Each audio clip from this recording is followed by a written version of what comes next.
మహిళా రిజర్వేషన్పై ఢిల్లీ జంతర్ మంతర్ వద్ద ఆందోళన చేయడానికి ఎమ్మెల్సీ కవితకు సమయం ఉంది కానీ తెలంగాణలో తమ డిమాండ్ల కోసం సమ్మెబాట పట్టిన ఐకేసీ వివోఏల సమస్యలను తెలుసుకోవడానికి సమయం లేదని బీజేపీ నాయకులు మండిపడ్డారు.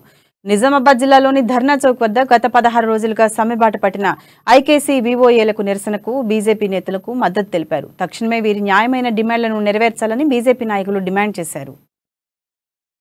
వ్యాప్తంగా 17-18 వేల మంది ఈరోజు విలేజ్ ఆర్గనైజింగ్ అసిస్టెంట్స్ అనే పిలువబడే ఈ డాక్రా గ్రూప్ ప్రతి 40 గ్రూపులకు ఒక ఇన్ఛార్జ్ గా ఉండి ఆ ఇన్ఛార్జ్ ద్వారా ప్రభుత్వం సంబంధించిన ప్రతి కార్యక్రమం ఆ 40 గ్రూపులో ఉండే 400 మంది మహిళలకు సంబంధించిన అన్నీ కూడా నిత్యం పనిచేస్తున్న ఉదయం 6 గంటల నుంచి రాత్రి 9 గంటల దాకా పనిచేసే 18,000 మంది అక్క చెల్లెళ్ళు ఈరోజు రోడ్ ఎక్కితే పార్లమెంట్లో మహిళా బిల్లు కావాలని జంతర్ మంతర్ దగ్గర ధర్నా చేసినందుకు మా కవితమ్మకు టైం ఉంది. కానీ తెలంగాణలో 18,000 మంది అక్కలు రోడ్ ఎక్కితే కనీసం వారికి మద్దతుగా ఒక ట్వీట్ చేసే ధైర్యం కవితకు లేదు. ఇవాళ నేను ఇవాళ కవితమ్మని అడుగుతున్నా, అమ్మా నువ్వు ఏదైతే తెలంగాణ మొత్తం పార్లమెంట్లో మహిళా బిల్లు కావాలని కొట్లాడుతున్నావు కదా, దానికి భారతదేశంలో ఉండే అన్ని రాజకీయ పార్టీలు మద్దతు ఇస్తేనే అది అవుతుంది.